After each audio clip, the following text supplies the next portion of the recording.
Mesdames, Mesdemoiselles, Messieurs, bonjour, bienvenue sur 613 TV pour l'émission que vous attendez désormais chaque semaine, Torah News. Torah News, c'est l'actualité de la semaine, mais ça n'est pas l'actualité du championnat de France de football ou des nominations politiques au sein de tel ou tel parti politique ou encore les courses des fins d'année. Non, non, l'actualité de la semaine, c'est la Parashat Shavua, c'est-à-dire la section que nous lisons toutes les semaines à la synagogue, c'est le Daf Yomi, c'est l'enseignement sur le Lashon Hara, c'est toutes ces rubriques que vous avez maintenant l'habitude de retrouver sur 613 TV, et cela grâce à nos chroniqueurs.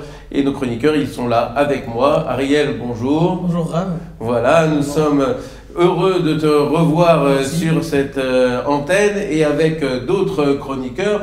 Rav Yitzhak, bonjour Rav. Bonjour Monsieur le rabbin. Bonjour. Et Rav Shimon. Bonjour. Voilà, alors nous allons tout de suite rentrer dans le vif du sujet de cette actualité. Une actualité cette semaine marquée par la fête de Hanouka, bien évidemment. Nous allons en parler, nous allons aussi parler de la Parashat Shavua, nous allons parler des lois sur l'allumage des bougies avec Rav Yosef qui va nous rejoindre en cours d'émission. Bien évidemment, il y aura des pauses musicales. Nous allons rentrer tout de suite dans le vif du sujet avec la Parashat Shavua. Vous savez, c'est la tradition dans cette émission. Nous parlons de la section hebdomadaire que nous récitons donc le Shabbat. Et comme Yitzhak a décidé de parler de Hanouka plutôt que de la paracha, nous allons faire en fait un lien entre la morale juive, le moussar tel qu'on le présente, et la parashat Shavua. Et c'est donc Shimon qui va nous parler à la fois de la paracha et de la morale, puisque c'est sa rubrique habituelle. Une question, que signifie être digne de confiance pour vous? Pour vous et pour vous. Qu'est-ce que cela veut dire? Si quelqu'un vous parle d'une confidence et que vous avez vraiment envie de la transmettre, de la divulguer à votre femme, à vos amis, à vos copains, au café ou ailleurs, qu'est-ce qu'on fait? Ça se fait pas. Jusqu'à quel point pouvez-vous y résister? D'accord? Gardez un secret. Gardez un secret. Et si on voit aujourd'hui ce qui se passe dans les gouvernements, en France, partout dans le monde, dans les grandes sociétés, dans les administrations, dans les services secrets, on voit tous ces gens et on entend des fuites qui partent à droite à gauche, sur Internet bien sûr. Donc les gens aujourd'hui ne gardent pas forcément un secret. Qu'est-ce que ça veut dire être digne de confiance? Garder un secret aujourd'hui? Ah, moi, tu peux me faire confiance, moi. Baruch Hashem, j'espère. Ouais, Donc, pas un mot. De toute façon, en étudiant les lois du Lashon Hara, on n'a plus rien, donc il n'y a plus de problème. On est en phase. On est en phase. Donc en fait, garder un secret aujourd'hui, c'est quelque chose de très rare. D'accord? Même dans la Torah, on le voit. Lorsque Akadosh Baruch Hu parle à Moshe Rabbeinu, à Moïse, il lui dit Dieu parla à Moïse en ces termes, c'est-à-dire les morts. Et c'est pour ça qu'en fait, Moïse, il a le droit ensuite de transmettre les paroles d'Akadosh Baruch Hu au peuple. Ça veut dire quoi? Ça veut dire qu'en fait, normalement, quand quelqu'un dit quelque chose à quelqu'un d'autre, cette personne, à moins que lorsque la première personne lui dit c'est possible de le transmettre, si elle ne lui dit rien, donc si elle lui dit simplement une information brute, sans lui donner l'autorisation de la divulguer, cette personne n'a aucun droit de divulguer cette information au peuple, aux autres personnes. Je me pose une question alors. Dans toute la Torah, il y a écrit tout le temps les morts. Ouais. Donc ce qui n'a pas été, il y a des choses qui n'ont pas été dites, qui n'ont pas été retracées dans la Torah. Peut-être qu'Akadosh Baruch Hu, il a dit à Moshe. Ah, il a dit, donc il y a une grande partie qui n'a pas été dite, qui n'est pas dévoilée en tout cas. Moshe a dévoilé toute la Torah sur le mont Sinaï. Donc tout ce qu'a dit Akadosh Baruch Hu à Moshe et qu'il lui a dit sous la forme les morts, Moshe Rabbeinu l'a transmis au Bnei Israël. Et le reste a été gardé dans le... Le reste a été gardé par Moshe, il a transmis peut-être avec l'autorisation d'Akadosh Baruch Hu aux personnes concernées.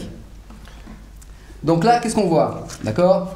On voit que dans la Parashat Shavua, donc on revient à la Parashat Shavua, on voit que Yaakov est toujours triste de suite à la perte de son fils qui est Yosef. Et il y a un passage qui dit « Vous ferez descendre mon vieil âge de chagrin dans la tombe ». Combien de temps a-t-il attendu la bonne nouvelle, à savoir la révélation qu'il était vivant? Lorsqu'il est allé en Égypte avec ses frères. C'est-à-dire combien d'années? 22 ans. 22 ans. 22 ans, il a attendu 22 ans de cette nouvelle. souffrance. 22 ans de souffrance. Alors, donc on voit par rapport à la semaine d'avant, donc à la parasha de la semaine dernière, on voit qu'il y a d'autres psukim qui en fait dit que Yaakov dit je sais que j'irai dans la tombe en pleurant encore mon fils. Donc ça veut dire quoi? Que Yaakov, lorsqu'il a appris de ses fils que son fils Yosef, son chéri, son favori, était décédé, il a fait Shiva, il a déchiré ses vêtements, il a pleuré et il savait qu'en fait tout au long de sa vie, il n'aurait pas un instant de bonheur parce qu'il savait qu'il allait souffrir tout au long de sa vie de la perte de son fils. il y a un autre pasouk dans la semaine d'avant qui dit son père pleurait pour lui. Donc quand on dit son père pleurait pour lui, ce qu'on comprend tout simplement, c'est le père de Yosef pleurait pour Yosef, et donc on parle de Yaakov qui pleurait son fils parce qu'il ne se remettait pas de la perte de son fils, et donc pour lui c'était quelque chose, un gros chagrin, et qu'il ne pouvait pas continuer même après la Shiva, même après les 7 jours de deuil, il allait continuer à pleurer son fils tout au long de sa vie. Alors en général on dit qu'au bout d'un an, Akadosh Baruch Hu lui-même permet l'oubli, ce qui permet aussi de faire son deuil et d'oublier un petit peu la tristesse. Exactement. Et malgré tout, malgré cela, Yaakov continue à pleurer son fils, même s'il avait un autre fils Binyamin, donc là il continue à pleurer Yosef. On dit, Et donc, pardon, vas-y, je excuse-moi, t'écoute. on dit pourquoi il n'a pas pu, ça a duré plus longtemps, c'est parce qu'il savait à l'intérieur de lui qu'il n'était pas mort. Ça, c'est la grande question. C'est une question, ça me fraîche. Ouais. Donc en fait, que dit Rashi sur ce pasouk-là? Son père pleure encore pour lui. Il dit Rashi, il dit non, on ne parle pas de Yaakov qui pleurait sur Yosef, on parle de Yitzhak. Parce qu'Yitzhak, il n'est pas dans toute cette histoire. On ne parle pas de Yitzhak dans toute cette histoire. Dans toute la paracha, on ne prononce pas le mot de Yitzhak. Rashi dit en fait non, c'est Yitzhak qui pleurait sur Yaakov. C'est ça. Alors on a l'impression, en lisant les parachiotes successives, qu'il est mort dans la paracha de Vaishlach, Eh ben non. mais en fait, Non. il a survécu longtemps, puisqu'il a vécu jusqu'à 180 ans, il Exactement. a vécu la disparition de Yosef en Égypte, mais lui savait que Yosef était vivant. Alors exactement. Et comment le savait-il? Parce qu'il avait le roi Kodesh. Donc il avait, comment on dit L'inspiration divine. Et par inspiration divine, Dieu lui avait révélé que Yosef était encore vivant. Et Yaakov, lui, Alors Yaakov ne l'est plus, l'inspiration divine. Au moment où il a appris que son fils était mort, il faut savoir que l'inspiration divine ne vient que dans un état de joie, de simcha, de joie. Et donc comme il était triste, et comme les psukim le disent, il était tellement triste que l'inspiration divine l'avait quitté. Donc il n'avait plus d'inspiration divine, Yaakov, lorsqu'il a appris que son fils Yosef avait disparu, était mort. Donc on voit le tableau. Le fils Yosef est parti, le petit-fils ou le fils Yosef est parti, il est disparu, il est mort.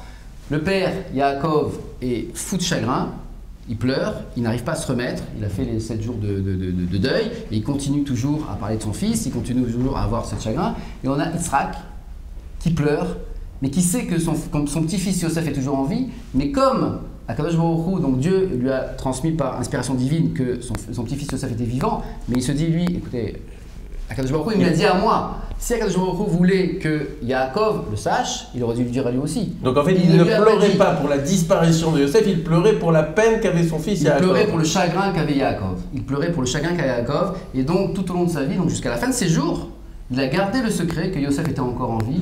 Il aurait pu dire tout simplement, mais Yaakov, arrête, je sais que ton fils est vivant. Ne t'inquiète pas, arrête. T'inquiète pas, il est en Égypte, il n'y a pas de problème. Tout va bien, il va bien, tu vas bien, tout le monde va bien. Mais non. Il a préféré garder le secret. Pourquoi? Parce que Akadosh Baruch Hu avait divulgué par inspiration divine cette information à Yitzhak, mais pas à Yaakov. Et donc il a respecté le secret. Donc aujourd'hui, où sommes-nous? On voit que donc c'est un enseignement qu'on doit prendre là-dedans.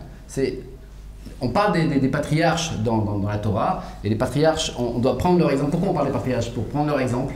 C'est un vote, Siman Labani. Exactement, tout le monde le connaît, d'accord? Donc ça veut dire quoi? Ça veut dire que nous aussi, on doit essayer plus ou moins, on peut peut-être pas arriver à leur niveau, mais on essaie d'atteindre leur niveau, comme un but. Oui, ça c'est une chose que l'on doit faire. Et donc ça veut dire que lorsque quelqu'un nous parle, lorsqu'on nous raconte quelque chose, il faut avoir en tête que on n'a pas le droit de le divulguer à n'importe qui. On n'a pas le droit de divulguer tout court. Si la personne qui est en face de vous ne donne pas l'autorisation de OK, cette information peut être explicite, exactement, peut être divulguée à telle ou telle personne, s'il n'y a pas d'autorisation explicite, l'information que l'on reçoit est un secret que l'on doit garder. Alors nous, on dit à nos téléspectateurs, ne gardez pas le secret. Si vous appréciez cette émission, n'hésitez pas à divulguer l'information comme quoi cette émission Torah News existe désormais sur 613 TV, sur YouTube. On va faire une première pause, elle n'était pas prévue à ce moment-là de l'émission, mais Rav Yosef vient d'arriver, alors on est pressé de le voir sur le plateau de 613 TV. A tout de suite après une première pause musicale.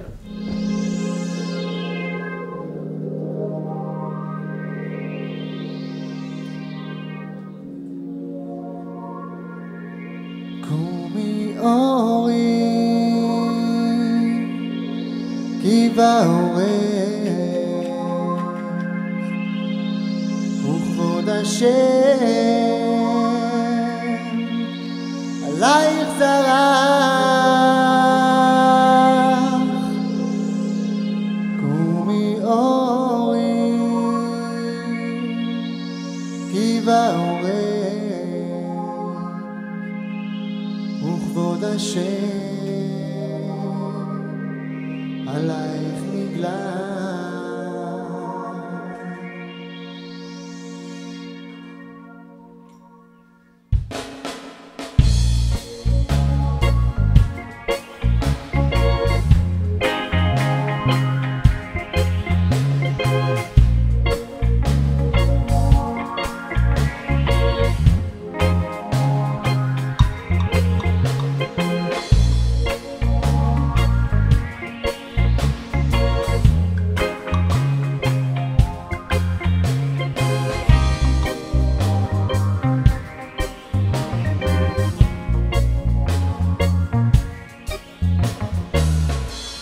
אם אשכחך ירושלים,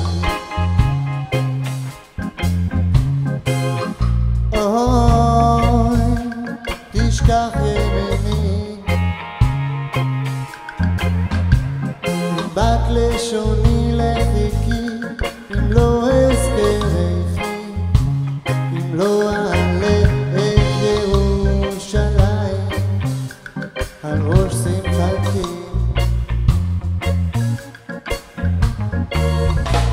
אם אשכחך ירושלים, אוי תשכח ימיני,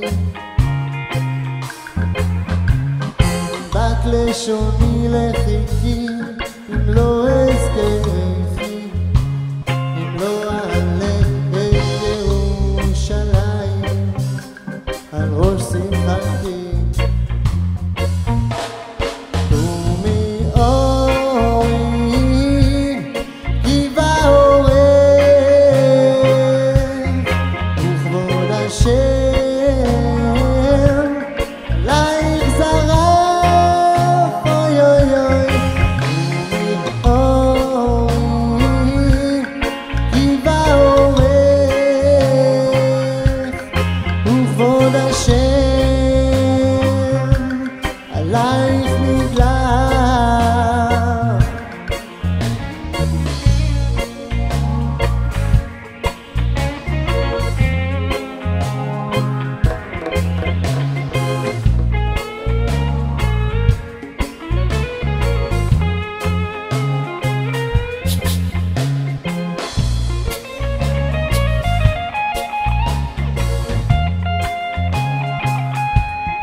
שאלו שלום ירושלים, אוי ישליו אהבייך, יהי שלום בחילך, שלווה בארמנותייך, שלום על ישראל.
השם עלייך נגלה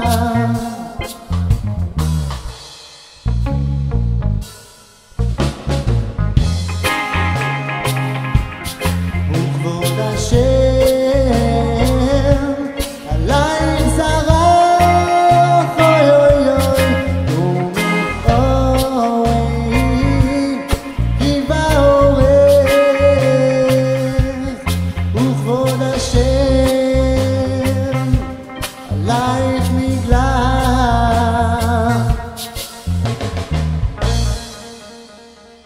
De retour sur le plateau de 613 TV pour la seconde partie de cette émission Torah News. Nous sommes sur votre antenne et nous sommes aussi pour la parashat Miketz. Rav Shimon nous en a parlé, mais il y a une autre actualité marquante de l'actualité, c'est le championnat de foot de première division, c'est bien ça? Ouais, c'est ça. Alors, qui a gagné Marseille, cette année? Maccabi, est encore premier, il y a je crois. Maccabi. Marseille est encore premier, il me semble. Marseille en premier. Moi, je crois qu'il a mis le Saint-Étienne. t-shirt de Maccabi, excuse-moi. Non, alors c'est pas du tout ça. Alors c'est le t-shirt du mouvement de jeunesse dans lequel je travaille, ça s'appelle le DEJ, voilà. Ah, d'accord. Et Voilà, un petit peu de publicité. Alors je les embrasse tous. Voilà, donc Voilà. le On DEJ, embrasse tous voilà, le je DEJ. sais pas ce que c'est, mais Ah, on non. les salue tous, le DEJ. En tout cas, non, vous avez bien compris que c'était une blague. L'actualité, c'est pas le championnat de France de football, on sait même pas qui est en première ou en deuxième ou en troisième division. L'actualité, pour nous, c'est Hanouka et c'est Yitzhak qui va nous en parler. Voilà, tout à fait. Alors, on revient sur Hanouka. On verra si vous vous souvenez les choses marquantes de Hanouka, les choses importantes qui font que Hanouka est Hanouka dans notre quotidien. C'est les Alors, beignets. Voilà, alors notamment les beignets. Donc, il y a plusieurs recettes. D'accord. Alors, je vais laisser ça à d'autres personnes. On a plusieurs points dans lesquels des ajouts dans tous les jours. On a l'allumage des bougies comme tout le monde le sait. D'accord. Donc j'imagine que Rabbi Yosef va nous donner un petit aperçu. Voilà, alors on salue Rabbi Yosef qui vient d'arriver. Voilà. Chers téléspectateurs, il nous manquait, on avait un manque du côté droit de ce plateau, et bien voilà, Merci. le manque est comblé. Alors donc l'allumage des bougies pour les Farsem le Nez, donc pour diffuser le Miracle. le miracle, d'accord. Ensuite, on a une autre partie qu'on ajoute, c'est le Hallel, d'accord, dans la Tfila. D'accord, comme donc le Hallel, on fait le Ligmor et Hallel, on fait tout le Hallel pendant Hanouka.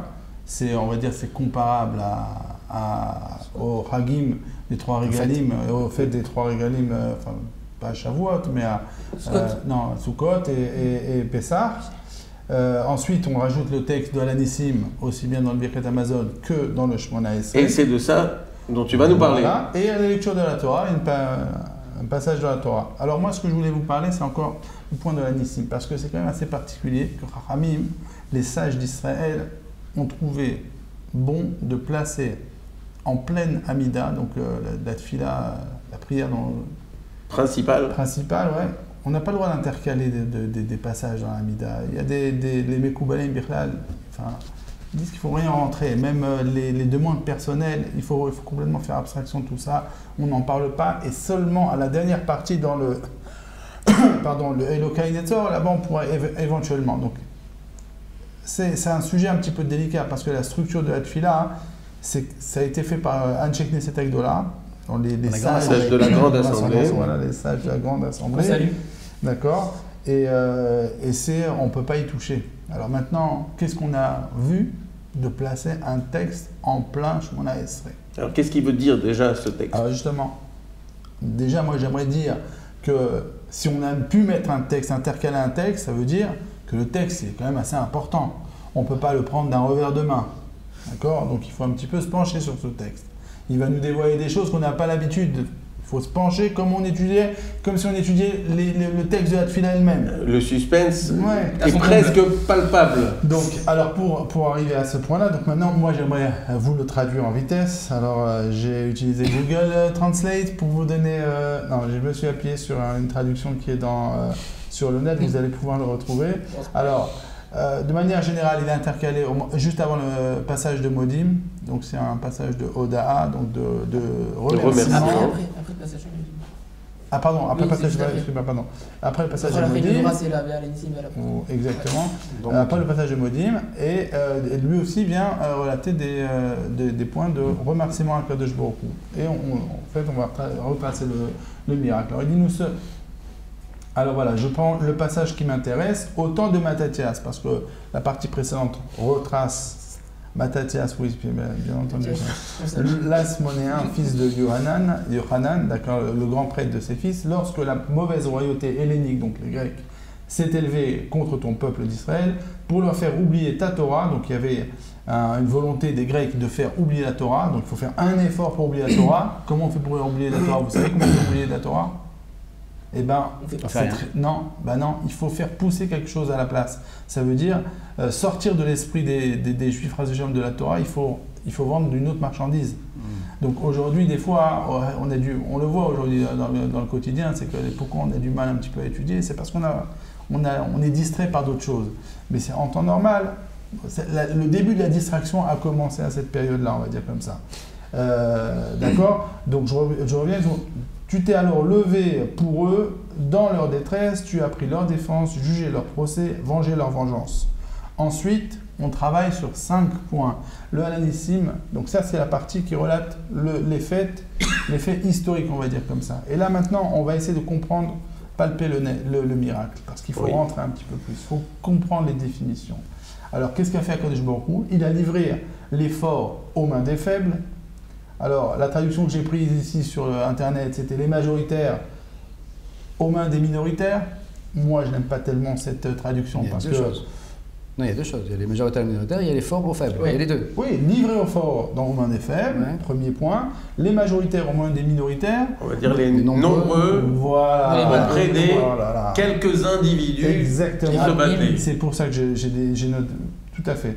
Donc vous êtes déjà avertis. Les impurs aux mains des purs, les méchants aux mains des justes, les orgueilleux, c'est comme ça que ça a été traduit là-bas. Ça aussi c'est un petit peu aux mains de ceux qui s'occupent de la Torah. Moi j'aurais dit plutôt aux mains de ceux qui s'affairent avec la Torah, comme on dit, oske Torah Terra. Alors, là si tu t'es fait un grand et saint nom dans ton peuple, etc. Donc alors venons-en au fait. Qu'est-ce que tu veux nous donner comme message à travers ce passage de l'Halanissim? Si moi je lisais ce texte de manière superficielle, mais quand même dans la démarche de remercier Akadosh Baruch Hu du NES, alors je dirais quoi? Première partie des 5, ça se décompose en 2 parties. On a l'importance, ça veut dire la grandeur du miracle qui s'est fait du fait qu'il y avait des gens qui étaient faibles face à des forts, des gens qui étaient peu nombreux, enfin des gens qui étaient très nombreux. Alors ça, je dirais, et donc ce qui a alimenté ça, c'est leur prédisposition spirituelle, les Hashmonaïm, les Asmonéens, comme ils avaient une cause juste, ils étaient purs, les autres étaient impurs, ils étaient justes face aux méchants, ils étaient moins orgueilleux.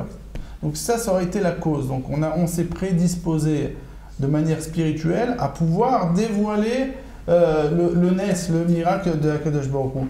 Mais ça serait un petit peu un travail trop simple parce que en restant à cet état-là, on ne sort pas de cette fameuse logique de guerre.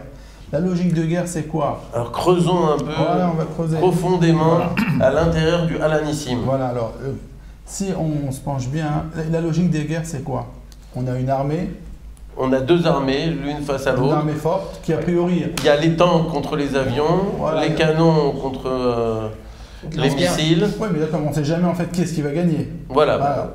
C'est le suspense. A priori, et on utilise des stratagèmes, des stratégies pour essayer de déployer nos forces. Maintenant, nous, ce qu'on voit du NES de Hanouka, c'est qu'on casse cette logique. Donc il n'y avait pas de Napoléon à la tête des Hashmonaïm. Il n'y avait pas de Napoléon à la tête des Hashmonaïm. Il n'y avait pas d'armée qui était puissamment technologiquement développées, comme on peut croire que certaines armées dans le monde, du fait de leur technologie, peuvent, même si elles sont peu nombreuses, combattre l'ennemi, parce que là, on reste encore dans la logique de guerre, d'accord ? Mais il y a quelque chose qui va à contre-courant. On vient casser parce que quelqu'un qui est outsider, d'accord, qui vient pour gagner, on est encore dans cette logique de guerre. Alors lui, il n'avait pas beaucoup de chance, mais simplement, qu'est-ce qu'il y a eu? Il avait une arme un peu plus sophistiquée, mais ils étaient peu nombreux. C'est encore la logique de guerre. Ils étaient forts dans un point par rapport aux autres qui étaient faibles dans ce point-là. Donc qu'est-ce qui nous reste dans cette histoire? Nous, on doit sortir de ça. On doit sortir du passage grec dans lequel on est rentré là-bas. Alors, je me suis aventuré et bon, j'ai regardé ça dans un livre qui faisait une très belle introduction et expliquait qu'en fait, tous les 5 éléments entiers, eux-mêmes, en bloc, eux-mêmes ont permis la victoire. Permis la victoire, exactement.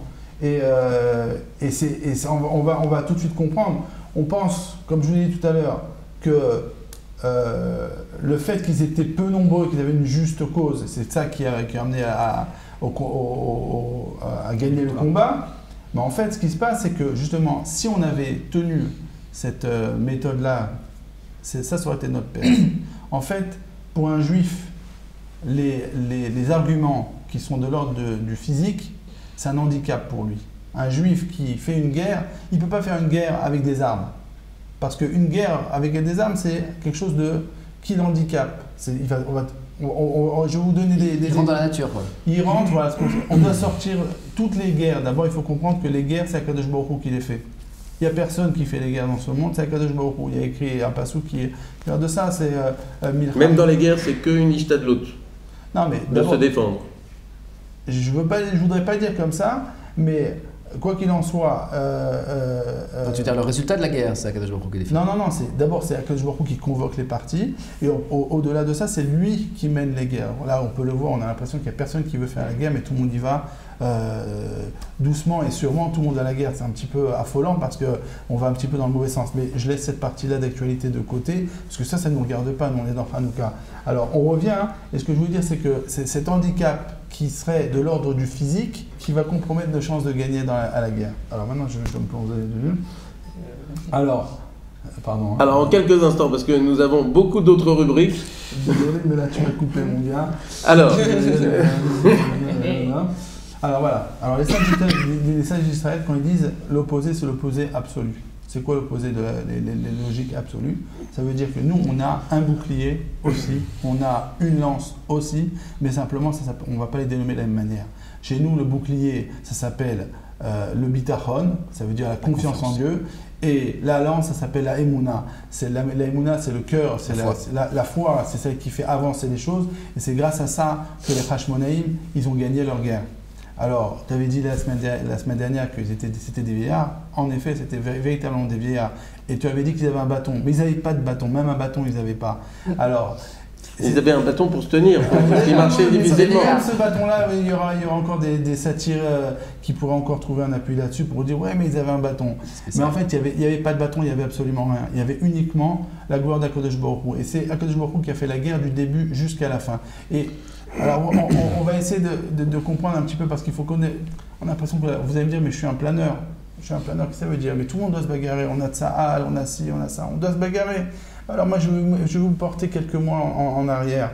On était cet été, on avait des missiles qui tombaient à longueur de journée.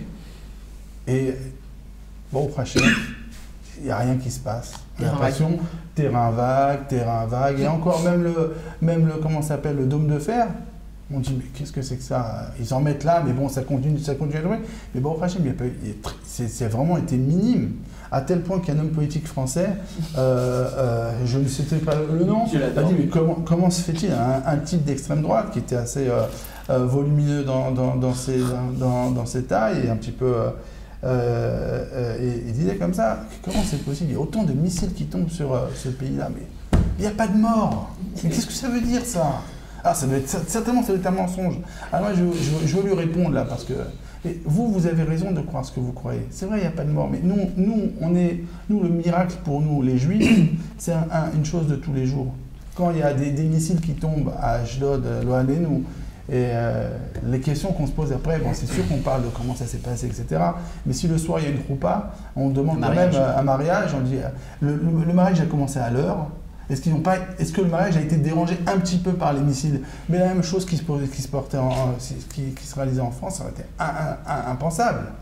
En tout cas, on voit que Akadosh Baruch Hu nous a bien protégés. Alors, Il faut malgré tout saluer et rendre hommage à tous les soldats qui ont risqué leur vie et qui parfois malheureusement l'ont perdu. Chaque soldat, c'est-à-dire chacun de nos enfants qui est tombé, c'est une blessure qui est une blessure qui ne sera jamais refermée. alors, il y a écrit Bayami Ma'em Bazé Manazé, donc Maaseh Avot Siman Laben, comme on disait tout à l'heure. Le chidouche de Hanouka, c'est de pouvoir transmettre une manière de faire la guerre à travers les générations. De la même manière que c'était des vieillards qui étaient postés à la sortie du Beth Amikdash et qui ont fait la guerre et qui ont gagné la guerre par leur bravoure, dans leur émuna et dans leur bitachon. De la même manière, nous, aujourd'hui, on est en fait on profite de ces mêmes nissim jusqu'à aujourd'hui. Bayami Ma'em Bazé Manazé. Alors, puisque tu parles d'un miracle qui s'est passé donc de nos jours et qui se passe de nos jours, alors je vais vous poser à tous une devinette et chers téléspectateurs, si vous trouvez la réponse, vous pouvez nous appeler sur 613 TV. La question porte sur la guerre du Golfe. Pendant la guerre du Golfe, il y avait une question qui se posait à Bnei Brak. La question c'était, est-ce que nous devons mettre les masques à gaz ou pas? Et il y avait, vous savez que d'habitude, les grands de la génération, les rabbanim qui nous encadrent et qui dirigent la génération, sont en général d'accord les uns avec les autres. Et il se trouve qu'à cette époque-là, il y avait une discussion, les deux grands rabbanim de Bnei Brak n'étaient pas d'accord. Rav Chaim Kanievski disait qu'il ne fallait pas mettre les masques à gaz, et non seulement il le disait, mais il sortait dans son balcon à chaque fois qu'il y avait une alerte pour montrer qu'il ne fallait pas le mettre.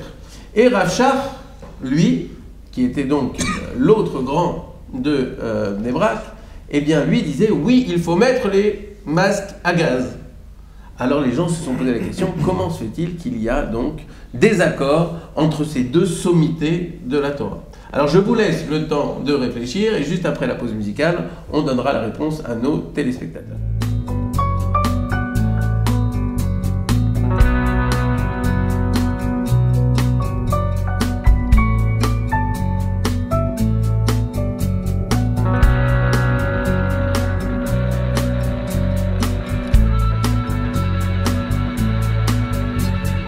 תפילה לעני חייה עטוף ולפני השם ישפוך שיחו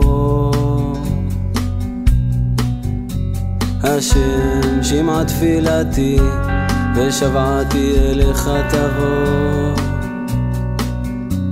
השם שמע תפילתי ושבעתי אליך תבוא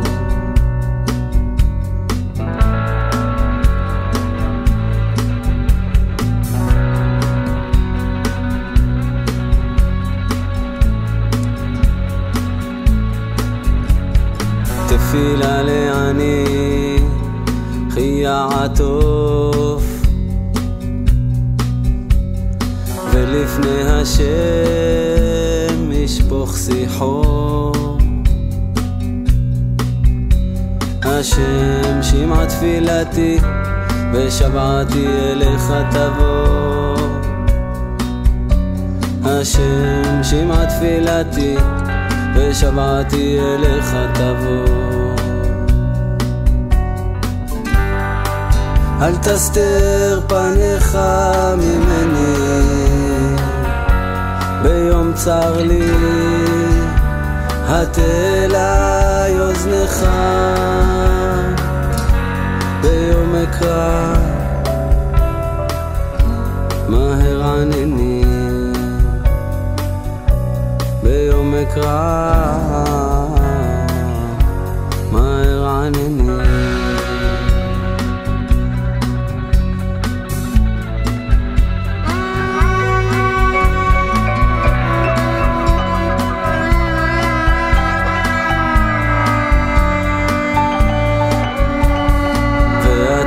השם לעולם תשב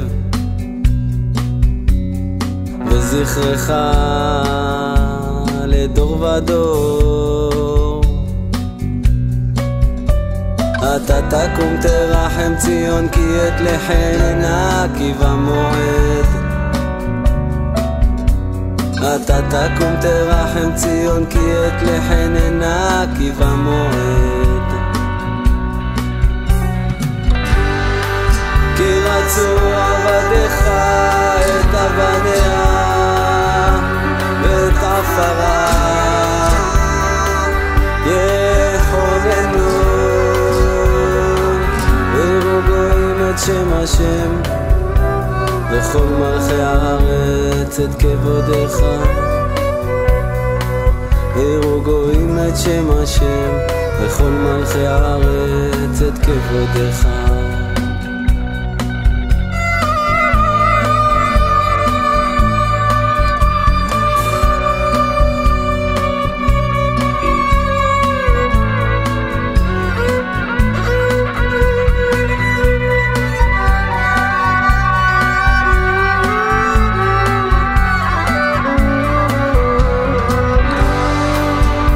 תסתיר פניך ממני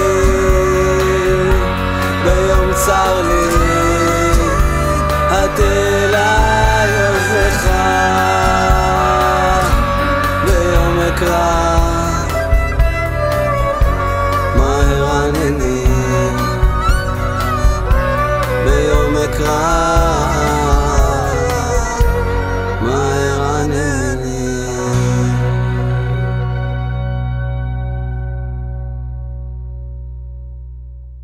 Le suspense bat son plein, nous sommes à la mi-temps de l'émission Torah News et après cette excellente musique que nous venons d'entendre, nous allons peut-être donner la réponse à la question que j'ai posée tout à l'heure.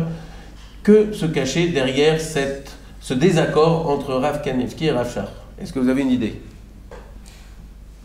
Que se cachait derrière le désaccord? Moi, ça veut dire quoi? Tu demandes comment il faut trancher le marquette. Chev Altaasé. Faut le mettre. Ah, alors lui, donc Rav Yitzhak nous dit qu'il faut s'asseoir et ne rien faire, mais avec ou sans le masque à gaz? Avec le masque. Tu reposes la question. Non, mais avec le masque. Avec le masque. Bien sûr. On va faire un effort quand même si ok, il n'y a pas... Alors je vais vous donner la réponse, chers téléspectateurs. En fait, on est allé voir Rav Chaim Kanievski pour lui poser la question comment se fait-il qu'il était en désaccord avec Rav Shach? Et il a dit: moi je dis qu'il ne faut pas mettre le masque à gaz tout simplement parce que Rav Shach est à Bnei Brak et c'est par son mérite que toute la ville est protégée. Mais bien évidemment, lui, Rav Shach, ne pouvait pas dire ça, donc c'est pour ça que lui disait il faut mettre le masque à gaz. En vérité, vous voyez bien deux choses dans cette histoire qui est une histoire exemplaire. D'une part que, effectivement, comme tu l'as bien dit, les Gdolim et nos mérites, c'est eux qui nous protègent au premier plan. Et l'autre chose, c'est que les grands ne sont pas en désaccord, au contraire, ils s'estiment tellement que cette histoire montrait que Rav Kanievski avait une telle estime pour Rav Shach qu'il n'était absolument pas inquiet. Il voulait faire savoir au monde entier que c'était Rav Shach qui protégeait tout Bnei Brak. Effectivement, aucun scud à l'époque n'est tombé sur cette ville. Nous allons enchaîner immédiatement après avoir parlé de Moussar concernant l'aspect général et la parashat Shavua, après avoir parlé aussi de morale concernant la fête de Hanouka. Maintenant, ce qu'on dit en hébreu, c'est Tachles, c'est-à-dire concrètement comment faire la fête de Hanouka. C'est Rav Yosef qui va nous en parler. Shabbat Tov, bonjour à tous, téléspectateurs. Alors, cette semaine, on va avoir le mérite d'accomplir une grande mitzvah qui est d'allumer les bougies de Hanouka. Et on va dire on va faire un petit topo, quelques petits points sur la mitzvah de l'allumage des bougies. Alors, premièrement, le temps de l'allumage. Il y a une différence entre les communautés sfarades et les communautés ashkénazes. Les communautés sfarades allument à la tombée de la nuit, c'est-à-dire environ un quart d'heure ou 20 minutes après le coucher du soleil, et certaines communautés ashkénazes en fait allument dès le coucher du soleil. Donc ça dure plus longtemps? Non, ou c'est plus tôt? C'est plus tôt. D'accord. Le temps de l'allumage, on va voir tout de suite après. En tout cas, au moment où on allume, Sfaradim allume à la tombée de la nuit, c'est-à-dire un quart d'heure, 20 minutes après le coucher du soleil, et nos frères ashkénazes allument donc dès le coucher du soleil. Si quelqu'un allumait avant le coucher du soleil, alors il devra recommencer, rallumer en son temps, frères ashkénazes à partir du coucher du soleil, après Sfarad à la tombée de la nuit, sans bénédiction, puisqu'il aura déjà fait la bénédiction. Il rallumera sans bénédiction. Par contre, s'il allumait trop tôt, c'est-à-dire depuis avant le plag mincha, je m'explique, 1h15 avant le coucher du soleil. S'il allumait avant ce temps-là, alors il devra rallumer, il n'a pas accompli la mitzvah, il devra rallumer avec la bénédiction en son temps, au moment du coucher du soleil, au moment de la nuit. Ça, c'est le premier point. L'allumage pendant la première demi-heure, on fera en sorte d'allumer pendant la première demi-heure, donc ou depuis le coucher du soleil ou depuis la nuit. Si on a passé ce temps-là, on aura toute la nuit pour allumer, mais quand même, puisque l'allumage n'est pas seulement une mitzvah pour nous-mêmes, mais c'est aussi pour être mefarsem le nes, c'est-à-dire montrer, diffuser que le Ham Israël, le peuple juif a eu des miracles et que c'est quelque chose qui se répète sans arrêt. Nous, on veut le déclarer haut et fort, donc il faut qu'on allume les bougies devant des personnes. Si on allume un peu trop tard, et donc il n'y a plus personne dans les rues, pour ceux qui allument à la fenêtre ou à la porte, ou en France, en général, on allume chez soi, et donc il faudra réveiller quelques personnes de la maisonnée, pour qu'on fasse l'allumage en public. Alors que se passe-t-il s'il y a des gens à la maison et que certains membres de la famille sont dans le métro ou bloqués au travail? Imaginons que le père de famille est à la maison et que la maman et un ou deux enfants sont absents. Que se passe-t-il? Sont absents, sont dans la maison. Ils sont pas dans la maison. Ils sont... Ah, il n'y a personne à la maison? Non, il y a le papa, il y a 2-3 enfants, et puis les autres sont hors de la maison. Hors de la maison. Alors, a priori, il faut allumer en son temps, malgré qu'il n'y a pas toute la famille. D'accord. On s'organise évidemment pour que toute la famille soit réunie, mais dans la mesure du possible, on allumera dans la première demi-heure du coucher du soleil ou de la tombée de la nuit. Et c'est le père de famille qui donc rendra quitte tous les gens de la maison, même s'ils ne sont pas présents. D'autres éléments de halakha? Oui, bien évidemment. Pendant une demi-heure avant l'accomplissement de la mitzvah, on ne peut pas commencer à manger, ni dormir, ni se faire des travaux qui prendraient un peu de temps, et ni commencer à étudier. D'accord? De peur qu'on s'allonge et qu'on oublie du coup à accomplir la mitzvah. Manger, c'est-à-dire manger un kebetza de pain, une mesure en volume de environ 56 cm3. Si on mange moins que ça, on peut, mais plus que ça, déjà à partir d'une demi-heure avant l'allumage, on ne pourra pas consommer, on ne pourra pas faire un repas de pain de cette mesure-là. Alors quand mange-t-on les fameux beignets? Donc les beignets peuvent se manger avant, parce que c'est pas du pain, il n'y a pas de problème de les manger avant. Et, pas trop gros? Mais Si, pourquoi pas trop gros même. Même trop gros? Ouais, voilà, avant, je peux moitié. On fera attention de ne pas allumer les bougies dans les beignets. D'accord. Donc ça marche aussi. L'allumage en général se fait dans le salon et pas dans la cuisine. Troisième point, les bénédictions. Alors comme toute mitzvah que l'on accomplit, on doit faire une bénédiction au préalable. Cette mitzvah-là, on va faire 3 bénédictions le premier soir. Les Hadlik Ner Chanukah, ou pour les Ashkenaz, les Hadlik Ner Shel Chanukah, chez Hassan Nissim Lavotenu, et troisième bénédiction chez Chianu. On doit faire les 3 bénédictions avant d'allumer la première bougie. Si on allumait la première bougie déjà, et qu'on n'a fait aucune bénédiction, alors on a un grand principe, c'est vraiment les bénédictions doivent se faire avant l'accomplissement de la mitzvah. C'est pour ça que si on a déjà le premier soir allumé la première bougie, on a déjà accompli la mitzvah, donc on a raté la première bénédiction, on ne pourra plus dire la Hadlik Ner Chanukah. Par contre, chez Hassan Nissim Avotenu et chez Chianu, on pourra le faire pendant la demi-heure qui va suivre l'allumage. Les autres soirs, comme on allume chaque soir une bougie en plus, donc par exemple le troisième soir on allume 3 bougies, bien qu'on a allumé la première bougie et qu'on a oublié de faire les bénédictions, on pourra faire les 2 bénédictions, on ne fera plus chez Chianu le lendemain, on ne fait que le premier soir chez Chianu, on fera 2 bénédictions chez la Hadlik Ner Chanukah et chez Hassan Nissim Lavotenu, tant qu'on n'a pas fini d'allumer toutes les bougies du soir. Si on a fini d'allumer toutes les bougies du soir, encore une fois, la Hadlik Ner Chanukah on ne peut plus faire ces bénédictions, on fera que chez Hassan Nissim Lavotenu la première demi-heure. Il nous reste assez peu de temps, mais que se passe-t-il juste avant Shabbat? Juste avant Shabbat, alors effectivement, nous on a dit qu'il ne fallait pas allumer trop tôt. Si on allumait trop tôt, on n'était pas quitté. Il fallait allumer au moins depuis le coucher du soleil. À Shabbat, on ne peut plus allumer à partir du coucher du soleil. On ne peut plus faire de travaux interdits à Shabbat à partir du coucher du soleil. Donc on allumera les bougies de Hanouka avant. Qu'est-ce qu'on précède, les bougies de Hanouka ou les bougies de Shabbat? Alors, bonne réponse. On précédera les bougies de Hanouka et seulement ensuite on allumera les bougies de Shabbat. Si si la femme de maison A déjà allumé. a déjà allumé les bougies de Shabbat, il n'y a aucun problème, le maître de maison allumera les bougies de Hanouka. Merci beaucoup Rav Yosef. Tu Voilà. restes avec nous pour participer et intervenir dans les autres sujets que nous allons traiter. Et le prochain sujet, sans rapport, en tout cas évident avec Hanouka, mais c'est une tradition désormais dans cette émission, nous parlons du Lachon Hara, des lois qu'a édicté le Chafetz Chaim. C'est le Lachon Ariel. Et cette semaine, tu vas nous parler donc de dire ou entendre. Juste avant, on signale en régie dans l'oreillette qu'il n'est pas possible de mettre un jingle dans ma rubrique, du coup je vais devoir moi-même faire le jingle, voilà. Alors on y va. Lachon Ariel, c'est le Lachon Ariel, voilà. Voilà. Bonjour à tous, voilà. Et on est obligé de faire avec les mains pour des restrictions budgétaires.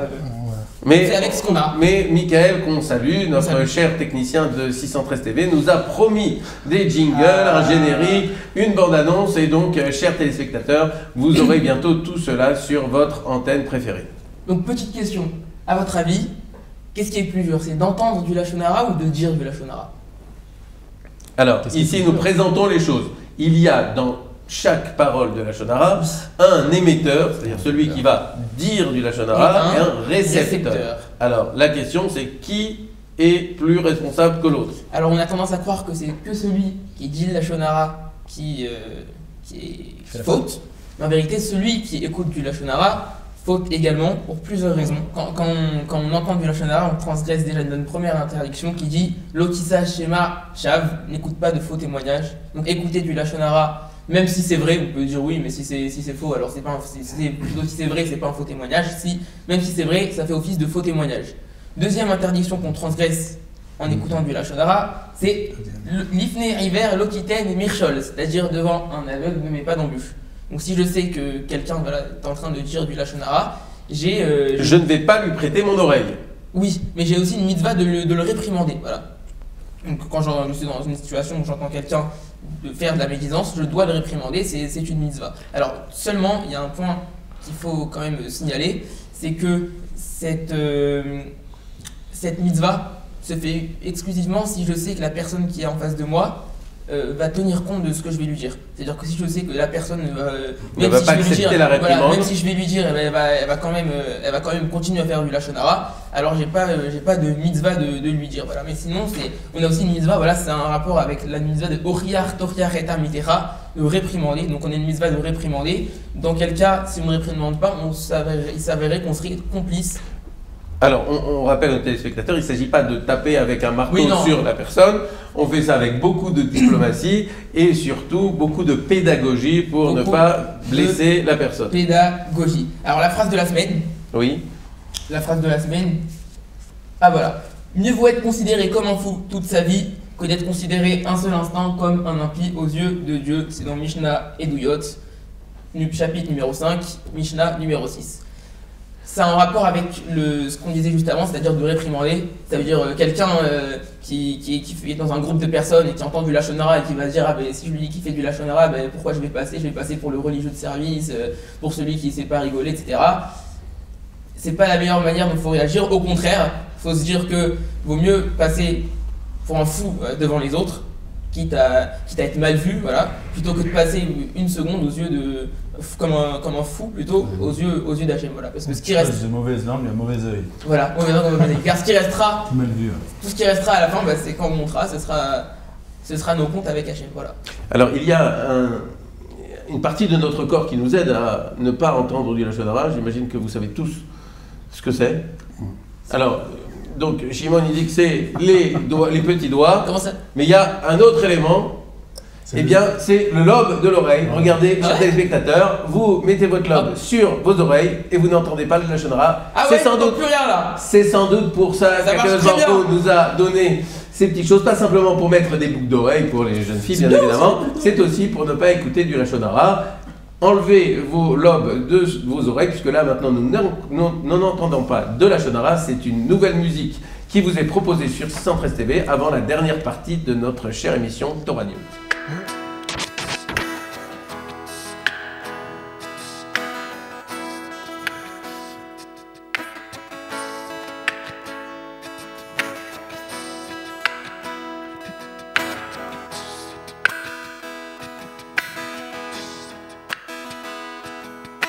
יהי לפניך אבא אלוקינו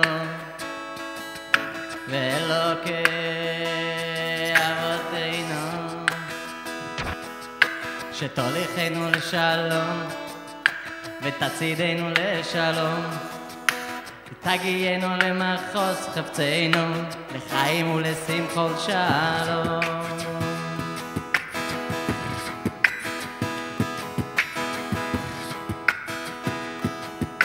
ותצילנו מכף כל אויב ועורב וליסטים וחיות רעות בדרך ומכל פורענויות המתרגשות ורעות לעולם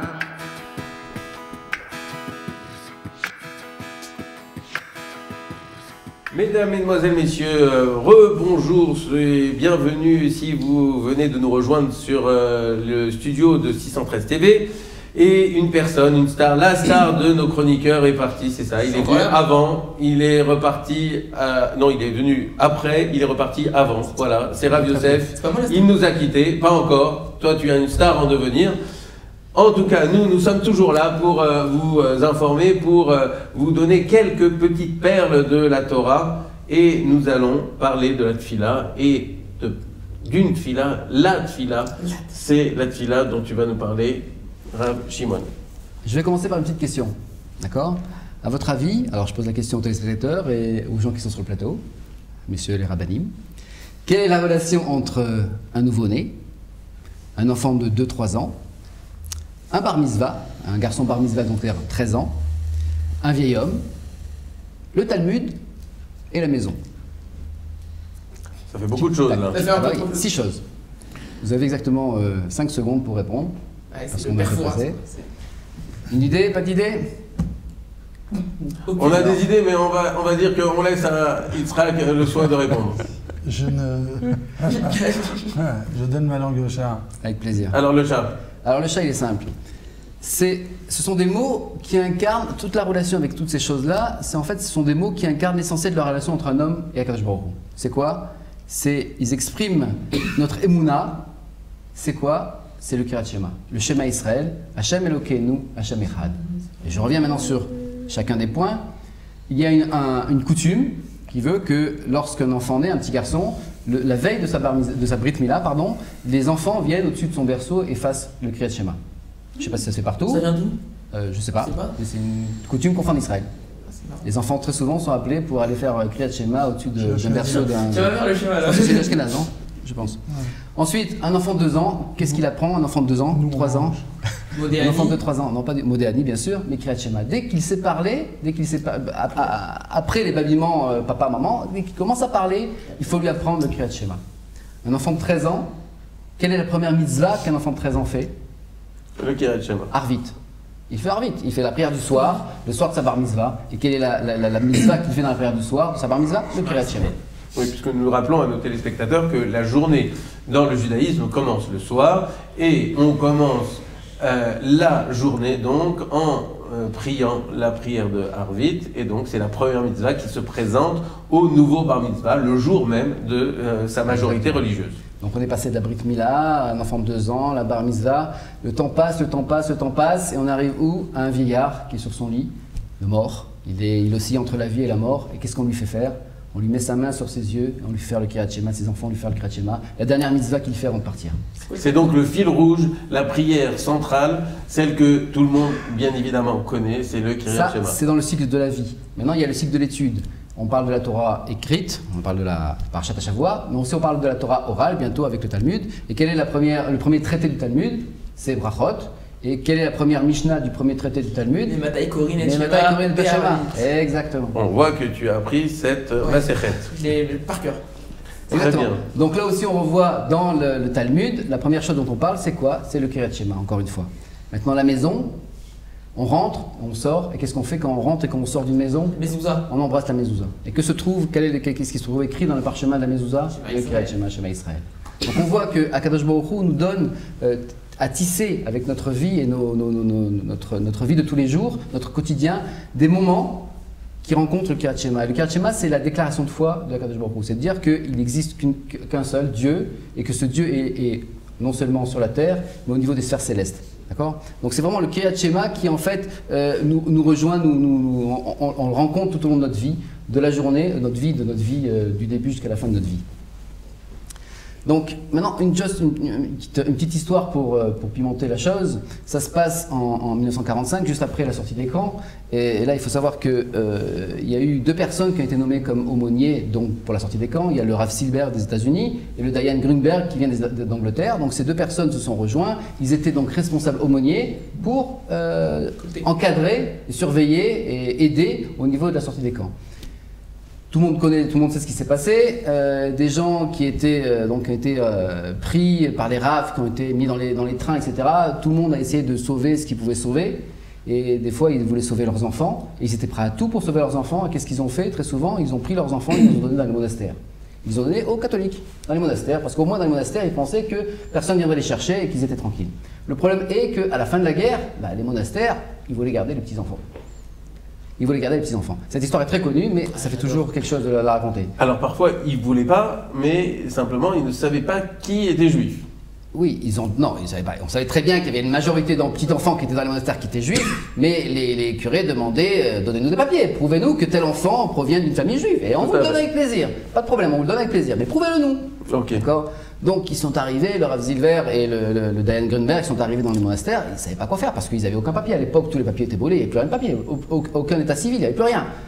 Ils ont réfléchi comme ça, bon, ils ont dit ok, ils sont allés voir le curé responsable du monastère, ils ont dit ok, on revient ce soir. D'accord, revenez ce soir, pas de problème. Ils sont partis, ils sont revenus donc à la tombée de la nuit, tous les enfants étaient couchés, ils sont passés dans les couloirs des dortoirs en criant quoi? Le Kriyat Shema. Ils ont crié le Kriyat Shema dans tous les dortoirs, dans tous les couloirs des dortoirs. Et qu'est-ce qui s'est passé? Tous les enfants, ils se sont levés en disant maman, maman, dans toutes les langues. Ils sont tous venus se rapprocher de ce Rav Silber, ce Rav Grunberg, parce qu'en fait, qu'est-ce qu'ils avaient retenu, qui était en eux? Le Kriyat Shema. Le Kriyat Shema. Donc la foi, le plus important, le lien qui est entre Akadosh Baruch Hu et nous, je veux dire, ça me fait encore des chairs de poule. Ah oui. C'est une histoire tellement magnifique et tellement belle qui en fait nous donne de la force pour pouvoir continuer, pouvoir en faire tisser ce lien entre nous et Akadosh Baruch Hu. Et on sait que, pourquoi on parle de tout ça alors qu'on est dans la prière, c'est que l'un des piliers de la prière, c'est une émouna, c'est une force. Et grâce au Kriyat Shema, on peut atteindre cette émouna, cette force. Il faut travailler en nous. On dit que l'homme est comme un champ et que la foi, pour qu'elle progresse et pour qu'elle pousse, il faut la travailler tous les jours. C'est pour ça qu'Akadosh Baruch Hu nous a donné, comme j'ai dit au début, une possibilité d'avoir une relation avec le Kriyat Shema, entre autres, mais il faut travailler tous les jours sa foi pour que le champ fasse des beaux fruits et pour qu'à partir de ce champ, on puisse travailler et faire une belle prière. C'est magnifique. Je n'ai pratiquement plus rien à rajouter. Lorsque Rav Shimon nous parle et nous raconte des histoires, c'est simplement d'écouter, tout simplement. Et peut-être de faire une transition avec le Talmud. Peut-être, Rav Yitzhak, tu as quelque chose à rajouter sur le Kriyat Shema? Je préfère garder la note de fin, elle était très belle. On va pas, moi personnellement. Alors moi, je vous raconte une petite histoire. Très bien. Alors je vous raconte une petite histoire, chers téléspectateurs, puisque nous avons quelques instants supplémentaires. Nous sommes là aussi dans les camps, puisqu'il a parlé des camps, et tu as parlé de la bar mitzvah. Alors il se trouve que j'ai entendu cette histoire de mon fils. Mon fils étudie avec des enfants totalement israéliens, et puis il y a eu une bar mitzvah, c'est la période de la bar mitzvah. Mon fils a un peu plus de 13 ans, d'ailleurs je le salue, il s'appelle Hillel, et donc au cours d'une des bar mitzvahs, il y a un grand-père qui est venu et qui a dit à son petit-fils, il lui a dit, voilà, tu sais mon petit-fils, la mitzvah des tefilin est pour moi une mitzvah très très chère, et là tu vas t'apprêter à mettre pour la première fois tes tefilin, donc c'est pour moi une émotion très très intense. Et il a expliqué pourquoi c'était très important la mitzvah des tefilin, et tu l'as rappelé, les tefilin contiennent le Kriyat Shema. Il a dit, voilà, j'étais moi aussi dans un camp d'extermination, et Baruch Hashem, j'ai pu survivre, et les Américains sont venus pour nous délivrer, et nous avons été enfin libres de ce calvaire, de toutes ces atrocités. Et puis à ce moment-là, nous étions affamés, et les soldats qui nous ont délivrés nous ont apporté à manger. Et les gens se sont donc mis à faire la queue pour manger. Et puis à ce moment-là, au moment où les gens faisaient la queue, il y a une personne, un survivant, qui avait gardé dans le plus grand secret un tefilin de la tête. C'était la seule chose qui lui restait. Il n'avait pas les 2 tefilin, il avait juste les tefilin de la tête. Et il proposait à ceux qui le souhaitaient de mettre enfin les tefilin sans être rossé de coups ou même de risquer de perdre la vie. Alors, à ce moment-là, c'est former 2 queues. Une queue pour la nourriture et une queue pour la mise des tefilin. Il y a eu donc ces 2 queues et ce grand-père raconte que lui a choisi la queue pour mettre les tefilin parce que ça faisait tellement longtemps qu'il n'avait pas fait cette mitzvah qu'il souhaitait absolument la faire. Alors, il a mis les tefilin, et puis les autres qui ont fait la queue et qui n'avaient pas mangé, eh bien, ont mangé. Malheureusement, ils avaient tellement manqué de nourriture qu'une bonne partie d'entre eux est morte parce que, en fait, leur tube digestif n'arrivait pas à supporter tant de nourriture après tant de privations. Et ce grand-père disait, eh bien, c'est cette mitzvah des tefilin qui m'a sans doute protégé de cette mort après tant de souffrances. Et donc, je dois ma vie et je dois ma présence ici à cette mitzvah des tefilin. Voilà, je pense que c'est une histoire qui est très émouvante. Moi, j'en ai presque pleuré lorsque mon fils me l'a raconté. Alors, je te laisse maintenant la parole, puisque le Kiryat Shema, c'est aussi dans le Talmud. Le Talmud, c'est aussi l'étude quotidienne que l'on en fait dans le monde entier. C'est le Daf Yomi. Nous sommes toujours dans Yevamot. Et aujourd'hui, nous allons parler d'un sujet, puisque nous avons parlé des Grecs, nous allons parler d'autres peuples qui ont tourmenté le peuple juif dans l'histoire. Ce sont le peuple de Moab et le peuple de Ammon. Exactement. Alors, en Israël, tout récemment, on est en train de parler dans l'actualité quotidienne en Israël, les problèmes de guérout, de conversion. Alors, c'est tout à fait d'actualité parce qu'on a passé, enfin, la Knesset a voté une loi pour décentraliser les possibilités de convertir les gens. Donc, c'est d'actualité, je voulais juste le noter. On va rentrer tout de suite dans la Mishnah. Donc, on est dans le Daf Ain Vav, donc 76. Au dos, d'accord. La Mishnah parle de la fameuse histoire. Je vais la passer en vitesse comme ça. C'est un petit peu difficile de faire comme ça. Donc, Ammoni ou Moabi, Assouri Beissouri. Donc, en fait, le peuple de Ammon et le peuple de Moab ne peuvent pas venir se convertir au judaïsme. Alors, il y a ce qu'on appelle un issour de Kaal. Il y a le Issour de Kaal, ça veut dire de rejoindre le peuple d'Israël. La Gemara, dans ce point ici, va essayer de trouver la raison pour laquelle, spécifiquement, ces deux peuples n'ont pas eu le droit de rentrer dans la Israël, contrairement à d'autres peuples. La Mishnah cite les Mitzrim, les Égyptiens, qui étaient a priori certainement moins bien placés pour devenir juifs à travers la génération, vu les souffrances qu'on a eues en Égypte. Malgré tout, il y a quelque chose de particulier dans le peuple de Moab et de Ammon qui a repoussé, que la Torah a dû la repousser. Alors, quelle est la raison pour laquelle ces deux peuples, qu'aujourd'hui, bien évidemment, nous n'arrivons pas à distinguer, nous n'arrivons plus à distinguer l'origine de chacun d'entre les peuples qui nous entourent, quelle est la raison pour laquelle ces deux peuples, précisément, ne peuvent pas intégrer le peuple juif? Alors, en début de la Gemara va démarrer comme ça, faire toute une analyse pour comprendre. C'est l'histoire en fait avec David quand il y a eu la guerre contre Goliath. Alors David s'est proposé volontaire pour combattre Goliath. À ce moment-là, la Gemara pose une question, enfin, Shaoul Améler, qui était le roi Saül pour les Français, donc il a demandé, mais c'est qui celui-là? Alors après on se pose la question, est-ce que c'était quoi, il ne connaissait pas David, quoi, il ne connaissait pas son père? En fait, on pose, tout est venu en fait d'un problème que Shaoul a donné ses vêtements, son armure, à David Améler. À ce moment-là, l'armure a rétréci. Shaoul était très grand et très fort. Voilà. Ici, il y a un passou qui dit que Shaoul était très grand. David était jeune. Shirmo Vamala, comme ça est dit. Et David était jeune, était menu. Menu comme ça par rapport à Shaoul. Et son armure a pris la taille. Ça raconte un petit peu les histoires, un petit peu les femmes, mais des fois il faut prouver. C'est bien de retrouver les sources parce que il y a des sources, même si c'est un petit peu parti dans tous les sens dans les cultures modernes. Ici, il y a une source. Alors, suite à ça, on pose la question. Alors, C'était quoi le sens de la question de Shaoul? Pourquoi il a posé cette question de savoir qui était David?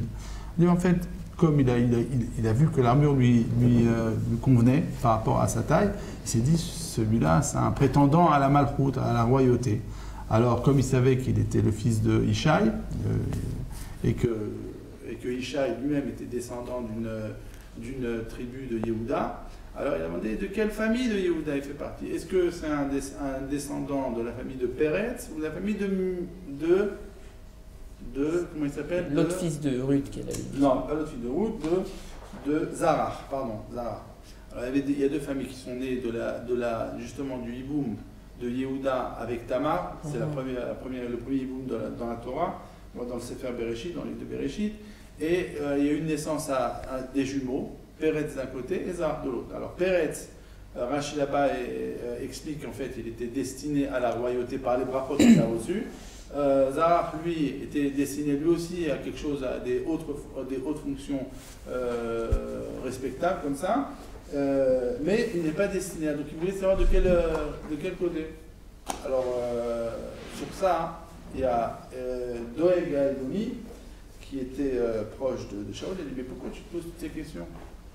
Qui te dit qu'en fait David a une place peut prétendre à la royauté? Alors, lui-même il descend d'une Moabite. Moabite, c'est-à-dire une fille de Moab. Qui était cette Moabite? Oui. Donc donc c'était une Moabite, Ruth, et donc il y avait une question de savoir... Est-ce qu'elle peut rentrer ou elle ne peut pas rentrer dans le clan d'Israël? Est-ce qu'elle peut faire partie du peuple d'Israël ou pas? Et sur ça, on arrive en conclusion, en fait, pourquoi on n'a pas accepté les Moabim et les Moabiotes? Non, les Moabim seulement parce que la Mishnah précise uniquement que c'est les mâles. Alors pourquoi on va parler de la raison pour laquelle les hommes moabites n'ont pas la possibilité d'intégrer le peuple juif, mais pourquoi les femmes, elles, ont la possibilité de le faire? Pourquoi Doeg, il a dit des deux côtés, il a dit les hommes et les femmes. Voilà, initialement il y avait Doeg, c'était les hommes et les femmes. Là, Avner, qui était un des généraux de David Amelech, a dit, mais il y a une braïta. La braïta a dit, une dracha qui c'est Moavi et le Moabite. Donc les Moabim eux-mêmes, les hommes sont exclus. Par contre, les femmes, elles, peuvent intégrer directement. Alors Rabbi Shimon, avant l'émission, voilà, avait une explication au-delà des mots mêmes pour laquelle il y avait eu la possibilité que les femmes moabites et les femmes ammonites intègrent le peuple juif. C'est la réponse à Gemara. Voilà, alors très bien, alors vas-y Shimon. Non, en fait, on revient à la paracha de Bereshit au début, lorsque Abraham est sorti de la tente, il voit apparaître les trois Ismaélites, les trois Arabes. Donc c'est en fait la paracha de Vayera, le début de la paracha de Vayera. Et les anges s'approchent donc d'Abraham, qui veut les inviter à manger, et il lui pose la question, où est ta femme? Où est Sarah? Où est Sarah? Et Abraham répond, elle est dans la tente. Et par cette réponse, elle est dans la tente, va découler tout un tas de lois, parce qu'il faut savoir que les lois qui sont définies sur Terre, elles sont validées. Elle n'est pas en train d'attendre, hein. Elle n'est pas dans la tente, elle est dans la tente, c'est-à-dire dans sa maison. Dans une tente, T-E-N-T-E. La tente. D'accord. Elle est dans sa tente, dans sa maison, elle ne sort pas donc à l'extérieur. Voilà. Et donc en fait... On va revenir à un petit point. Alors oui, Rav Yitzhak. Il faut comprendre.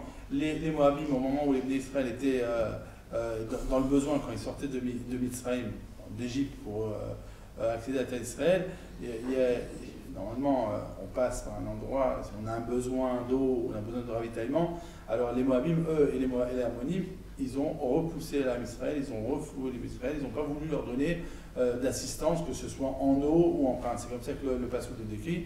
Et donc, à cause de ça, on leur a dit, ils n'ont pas voulu porter assistance, alors on ne va pas les intégrer. Est-ce que ça c'est plus grave que de tuer les petits enfants juifs en Égypte, par exemple? Alors, il y a toujours, alors ça on va entendre, c'est pas le contenu de la Gemara, mais on peut traiter. On a toujours, on a vu Moshe Rabbeinu qui n'a pas voulu frapper sur le Nil, d'accord, parce qu'il était reconnaissant du Nil. On a vu Moshe Rabbeinu qui n'a pas voulu, les 3 premières Makot, c'était comme ça, parce qu'il avait une forme de reconnaissance. Il a donné à Aaron son frère, de faire enfin, je sais pas comment faire, les otot, pour... Les signes. Les signes. Les trois premières plaies ont été réalisées par Aaron. Pourquoi? Parce qu'ils se sentaient redevables même face à l'inerte. Donc ça, c'est un grand message aussi pour nos téléspectateurs et pour nous, à savoir que nous, le peuple juif, on a toujours une grande reconnaissance et on a la possibilité d'intégrer donc des Égyptiens. Encore une fois, on ne sait pas, oui, on ne sait pas qui aujourd'hui est égyptien et qui ne l'est pas, mais la loi est que nous pouvons intégrer après la troisième génération les Égyptiens parce que nous avons une certaine reconnaissance du fait qu'ils nous ont acceptés pendant un certain nombre de générations, ils nous ont donné la terre de Goshen où nous avons pu évoluer pendant plusieurs dizaines, voire centaines d'années. Malgré les coups, malgré les morts dans le Nil, les enfants qui étaient... Voilà, ça souligne la grandeur, là encore une fois, du peuple juif qui, malgré justement avoir été persécuté, du fait de ces avantages que nous avons reçus, même si après nous les avons payés très cher, eh bien nous sommes reconnaissants, nous permettons aux Égyptiens, après la troisième génération, d'intégrer le peuple juif. Voilà. Alors, pourquoi pas les Moabites alors pourquoi pas les Moabites? Alors justement, la Gemara le dit clairement, le problème majeur qu'il y a à ne pas donner du pain et de l'eau en période de besoin, dans le besoin, bien entendu, ça c'est un obstacle à rentrer, parce que les mauvaises vertus, c'est un obstacle. On a dit derrière la Torah, ça veut dire qu'il faut toujours asseoir la Torah, l'étude de la Torah, sur des bonnes vertus. C'est pour ça que le Sefer Bereshit est le premier Sefer. Il n'enseigne pas grand-chose au niveau des commandements, mais il assoit la Torah. Il permet à ce que la Torah puisse s'asseoir sur des bases solides et pour se développer. Et ça, c'est quelque chose, c'est une carence qu'il y a dans le peuple de Ammon et Moab chez les hommes et pas chez les femmes. Voilà. Et ça, et donc on ne peut pas les intégrer. Une question, parce qu'on ne peut pas remonter aussi au plus loin, parce que d'où proviennent Ammon et Moab? Peut-être que C'est- ne savent pas. Ce sont les enfants de Lot. De Lot. De Lot, Qu'il ouais. a eu avec ses filles. Exact. Et qui a sauvé Lot? C'est Abraham. Hein. Alors, donc je veux si dire- ces deux peuples existent en tant qu'enfants de Lot, ils existent parce qu'Abraham a sauvé leur père. Donc ils auraient dû avoir de la reconnaissance par rapport au peuple d'Israël et leur offrir du pain et de l'eau. oui, ça, c'est si tu vas Je descends, plus je loin. continue un peu plus loin, je continue dans la même direction. À partir de quand la Gemara donne une réponse qui est l'Okilmour était Belechem ou Bemaïm, alors bien entendu les Mefarshim, donc Les commentateurs. les commentateurs vont donner un vue beaucoup plus large et alimenter davantage la compréhension. Quoi qu'il en soit, il y a une question intéressante qui se pose, c'est qu'on a vu ici que les Moabim et les Moabiotes, ils ne pouvaient pas rentrer intégrer, enfin les Moabiotes oui. Et les ammonimes. Alors moi la question c'est, mais Amalek ne fait pas partie, là la Mishnah n'en parle pas. Comment se fait-il que Amalek lui-même, qui est Amalek, faut savoir Amalek, qui est c'est donc l'ennemi juré du peuple juif. c'est l'opposé du peuple juif. Ça veut dire qu'il y a de la Gdusha, lui il est là pour contrecarrer la Gdusha. Alors comment ça se fait qu'il n'y a pas de barrage? Donc il y a la possibilité d'intégrer. Et puis, que ce soit qu'on n'a pas attendu la troisième génération comme ils les sont passés, Mitzrim, il peut directement rentrer. Donc, qu'est-ce qu'il y a là-bas qui est en plus? Alors, moi j'ai vu une fois dans le Sirot Moussar du Rav Shmulevitz de Mir, qui expliquait comme ça qu'en fait, tout ce qu'il y a comme carence dans les Midot, ça c'est un obstacle pour entrer. Là-bas, chez Amalek, on ne voit pas cette carence-là. On voit une opposition qui peut aller même jusqu'au bout, parce qu'on peut même se sacrifier pour, mais au niveau des vertus, il y a matière à travailler. C'est pour ça qu'on a vu des Chachamim, notamment Rabbi Akiva, il me semble, qui est descendant direct de Amalek, et il a intégré malgré tout l'âme Israël. Comme ça, de souvenir, il me semble, vu que mon gars avec les yeux ébahis. Et donc, il y a les vrais obstacles, c'est ce qu'on appelle les midot. Les midot, C'est donc les forces morales et les vertus. Voilà. En tout cas, peut-être que pour illustrer ceci et pour donner une conclusion à ce que tu viens de dire, il y avait aussi une justification qu'avaient les Égyptiens à lutter contre le peuple d'Israël, c'était qu'ils avaient peur qu'ils envahissent et qu'ils s'allient avec des ennemis de ce peuple. En tout cas, c'est ce qui est noté dans le livre de Shemot, au tout début donc de la parasha de Shemot. Et donc, lorsqu'il y a une justification, eh bien, au moins, on peut dire qu'il y a une possibilité de dire ils ont mal agi, mais il y avait quelque chose derrière. Alors que les midot, c'est-à-dire les morales, la morale, les mauvaises vertus, elles n'ont pas de justification, et cela disqualifie complètement et à tout jamais ce peuple de Moab et de Ammon. Nous allons terminer sur ces mots pour vous dire aussi que vous voyez, le Talmud, le Chasse, eh bien, traite de tous les sujets, y compris les sujets historiques. Et donc, je vous invite, chers téléspectateurs, entre deux émissions, de vivre cette histoire, ce Talmud, d'étudier, de vous rapprocher de vos rabbanim. Nous, en tout cas, on se retrouve la semaine prochaine pour un nouveau numéro de Torah News. Et en attendant, étudiez bien et préoccupez-vous de la vraie actualité, celle de la Torah et du Limoud. Au revoir. Au revoir. Au revoir.